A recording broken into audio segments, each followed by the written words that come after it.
Good afternoon, good afternoon, everyone. Welcome to another episode of Spilling Tea. I'm your host, Tiffany Daniels. We are going back to that horrible world known as the JRC, but first we'll do the disclaimers, and I'm trying to make these short and sweet, folks, because I'm going to have my very first pool day of the entire year. So, yeah, that takes precedence today. That and brats. I get to have my Memorial Day because call center Memorial Day, all right? Because they make us poor retail folks not actually get to actually have Labor Day. We have to stay in because we're going to have sales to capture all you poor fuckers who don't have anybody. You see where I'm going. Please pardon my language. To the disclaimers, if you are unfamiliar with the Stop the Shocks campaign or the campaign against the troubled teen industry, you're going to find all the pertinent links right there in the description box. Please, in particular, take note of the article written by NeuroClastic, a small non for profit started by autistics for autistics. In it, they interviewed over 900 ABA professionals in regards to the JRC's so called behavior modification program. The Judge Rotenberg Educational Center doesn't want you to read that article so much. They threatened NeuroClastic with a defamation lawsuit if they did not remove it from the website. Well, folks, NeuroClastic refused. You know the drill. Please read the article.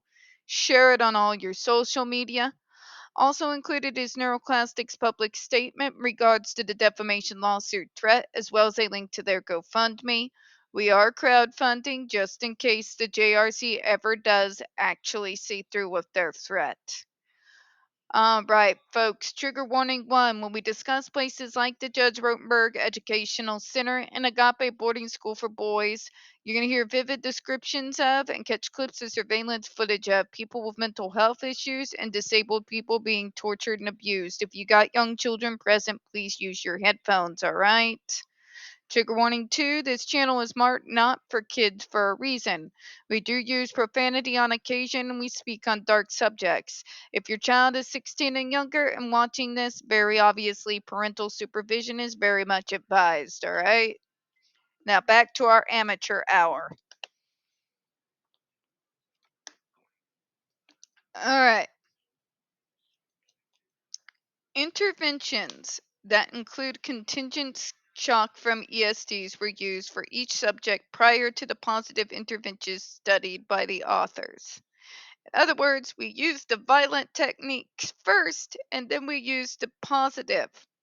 The problem of the study becomes this: none of the determinations that they came out with were made until after they had done both things.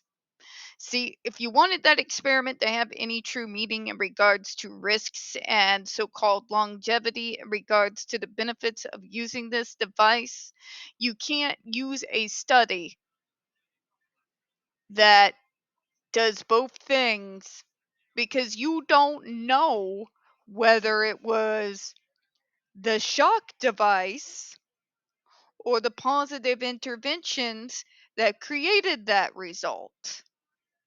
There's no way of knowing that. The way the study should have been conducted was to first go that route, right? And then don't immediately put your findings because we all know things change accordance with time. Then measure that. Okay, now that you've got a good baseline for that, now bring in the positive interventions. Now we're going to track that completely separately from the results prior, and now you got yourself a proper study. Right? Makes sense? Exactly, because when you do them both together and then come to a conclusion, you have no idea which one did it. Makes all the sense of the world, right?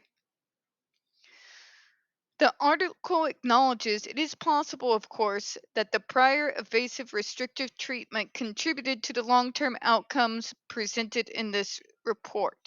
but concludes that the results are encouraging in demonstrating that punish-based approaches can be terminated, alternative strategies can be substituted, and through a clinical responsive system of monitoring and decision making, behavioral adjustment can be supported without having to resort to invasive forms of treatment.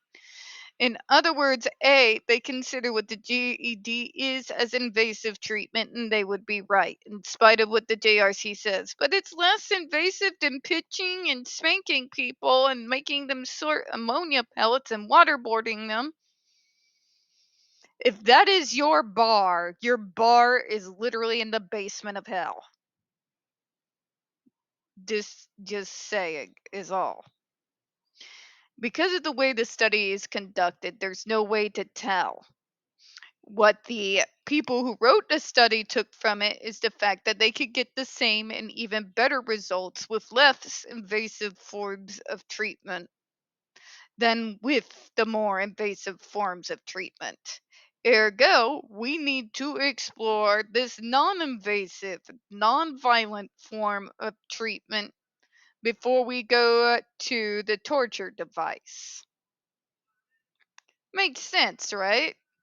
Kind of a forward thinker for 1975. In sum, the authors were not validating the initial use of punishers or evaluating their long term effectiveness, but rather studying the ability of multi element positive interventions, state of the art approaches to supplant punishment procedures, finding encouraging results that behavior adjustment can be supported without invasive forms of treatment.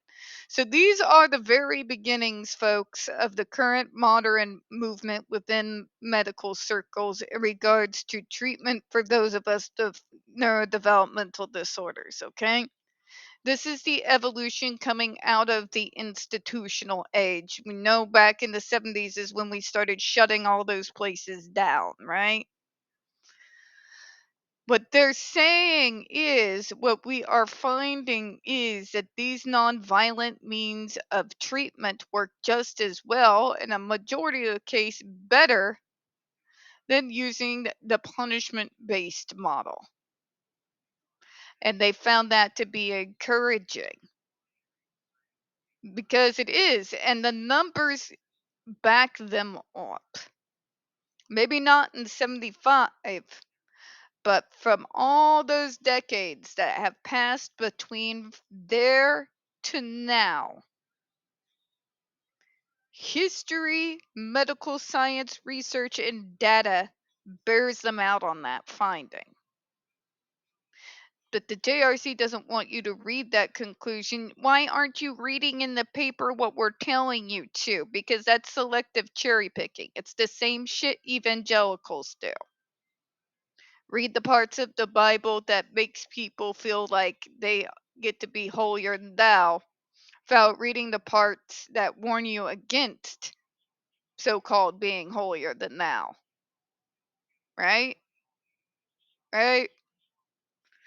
Not to mention there's no get out of jail free card in regards to the apocalypse if you actually study the early church, but that's an entirely different conversation that will get people yelling at me. And I got to let my religious and mythical historical study, that part of me is very much a screaming nerd, to go back into its corner of the brain now. Sorry about that, folks. Let's continue, shall we? What they're saying here is essentially that study does not say what the JRC says it does, nor does it support what the JRC says it does. It actually supports the polar opposite, which again has me bringing up the question, did they actually read this study before they put it forward as an argument? Because I'm going to determine no.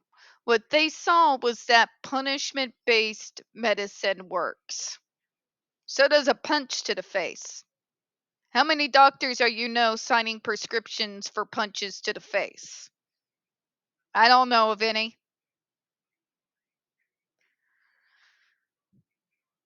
Yeah. Pretty straightforward here, isn't it? All right, folks, we're going to close on that one. We don't get very many views on this channel. The few we do tend to get removed from time to time. So you know the drill. Please don't forget to hit the like button, hit subscribe, and don't forget to hit those comments. I appreciate your time today. As always, folks, we here at Spilling Tea do hope you have a good one. I'll see you in a few minutes.